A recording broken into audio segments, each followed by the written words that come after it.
Hello, Yaseen sir അല്ലേ? We are from Flipkart. Sir ഇന്നലെ എന്തെങ്കിലും ഫ്ലിപ്കാർട്ടിൽ സെർച്ച് ചെയ്തായിരുന്നോ? ഞാൻ സെർച്ച് ചെയ്തായിരുന്നു ഇന്നലെ ഒരു പെൺഡ്രൈവിന് വേണ്ടി. അങ്ങനെയാണെങ്കിൽ ഇന്നലെ സെർച്ച് ചെയ്ത 10 പേർക്ക് നമ്മളൊരു പ്രൈസ് കൊടുക്കുന്നുണ്ട്. ആ പ്രൈസിൽ താങ്കൾ ഉൾപ്പെടുന്നുണ്ട്.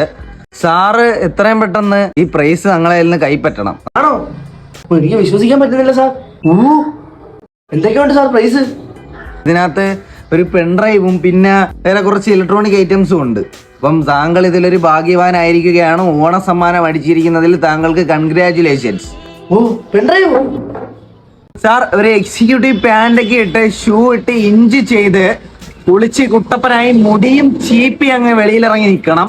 അപ്പൊ നമ്മളൊരു ഫോട്ടോ ഉണ്ട്, നാളെ പത്രത്തിലൊക്കെ വരണ്ടുള്ളതാണ്. അപ്പൊ സാർ ഇച്ചിരി എക്സിക്യൂട്ടീവ് ആയിട്ടൊക്കെ നിന്ന് കഴിഞ്ഞാൽ നമുക്ക് നാളെ പ്രൈസിന്റെ പബ്ലിസിറ്റി ചെയ്യുന്ന സമയത്ത് ഭയങ്കരമായിട്ടൊരു റീച്ച് കിട്ടും. അതിനു വേണ്ടിയാണ്.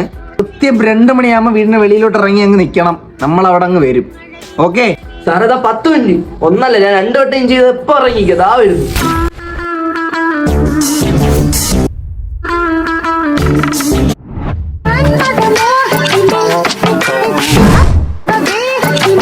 ഹലോ സാർ, റെഡിയായോ? ഞാൻ റെഡിയാണ് സാർ. നമ്മൾ തൊട്ടപ്പുറ ജംഗ്ഷനിലുണ്ട്. പെട്ടെന്ന് റെഡിയാ റോഡിലോട്ട് നിൽക്കി. സാർ, ഇഞ്ച് ചെയ്യാൻ മറക്കല്ലേ. ഞാൻ ഇപ്പൊ ഇറങ്ങാം. ദാ ഇറങ്ങി.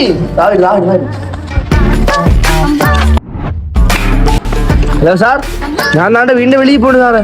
ഹലോ, സാറാണോ അവിടെ ഗേറ്റിന്റെ വെളിയിൽ സുന്ദരക്കുട്ടപ്പനായിട്ട് നിൽക്കുന്നത്?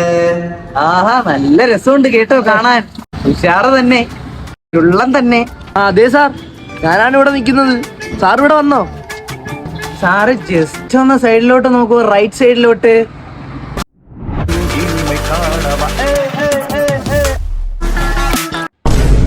Hello sir, this is Flipkart price. എങ്ങനെയുണ്ട്? പെൻഡ്രൈവ് എടുത്തോളൂ സാറേ. ഹാപ്പി ഓണം. ഓക്കേ, ഒരുങ്ങിന്നതാ. ഒരു കാര്യം ചെയ്യ്, ഒരുങ്ങിന്നേല റോഡിലൂടെ 2 റൗണ്ട് ഓടിയട്ടെ, വീട്ടിൽ കയറിക്കോ.